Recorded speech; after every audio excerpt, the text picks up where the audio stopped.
Hello, I'm Sam and you're watching The Fix, the show that keeps the campaign trail on its toes. And today I've been finding out what the candidates have been getting up to. Hi, I'm Nicole Kantse. I'm running for SU President and you're watching The Fix on NSTV. Hi, I'm Ed Keevil and I'm running for SU President. You're watching The Fix on NSTV. Sort of your main manifesto point is what you're calling SU Wednesdays. Do you want to tell us a bit about that, and are you planning on working with the other officers to sort of make that happen? Because sort of a lot of the ideas sort of fall under the remit of the other officers. Sure, absolutely. So yes, SU Wednesdays is my lead manifesto point, and it's come out of a lot of conversations with students. Mostly that I heard back that students didn't really understand what the union does and what was really on offer for them. And I think, you know, using Wednesday afternoons to their full potential is something that a lot of students would actually quite enjoy.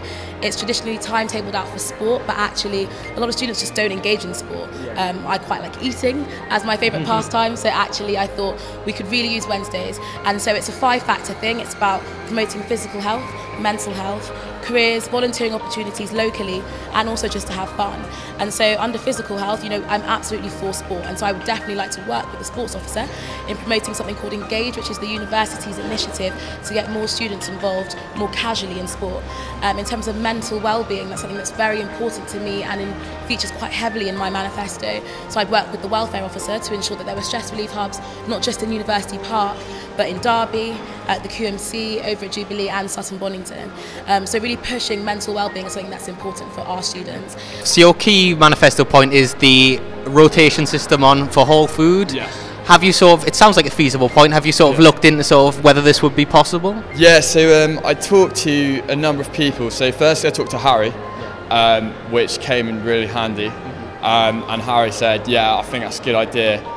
Secondly, I talked to a guy called Phil Smith, who works executive for the Students' Union staff, and he really liked it and said that's one of the better solutions I've heard to a problem. So I've got a lot of kind of confirmation that that should be something that really could be implemented and actually make a difference to a lot of people involved in societies and sports. In your mind, what would a perfect students' union look like? For me, a perfect students' union is one that supports its students in whatever they need. So in terms of welfare, students here shouldn't be afraid of who they are. That's why my manifesto is quite targeted to our networks, particularly LGBT, BME, disability, and also the women's. You know, who you are is really important to us. And so for me, the perfect union would reflect, represent, and support all its students.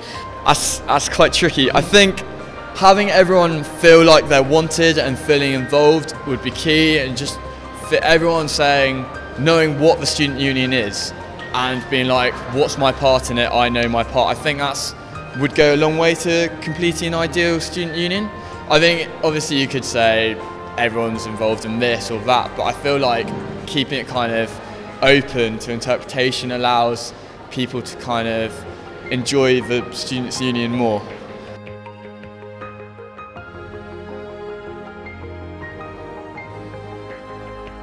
Hi, I'm Dan O'Connor and I'm running for Education Officer, and you're watching The Fix on NSTV. Hi, I'm Sarah Pickup and I'm running to be your Welfare and Equal Opportunities Officer, and you are watching The Fix on NSTV. So your main manifesto point is you think all sort of course costs should be taken out of the course fees. How feasible do you think that is to implement? It depends on each school. I think for schools like English, I believe sort of employing a textbook system is the most feasible way of doing it, where they purchase all the books in bulk, lend them out to the students and take them back at the end of the semester. For things like architecture, it might be more difficult, but you know, implementing a higher ratio of credits to them, it differs from school to school. I do believe that the policy is feasible and can certainly be implemented.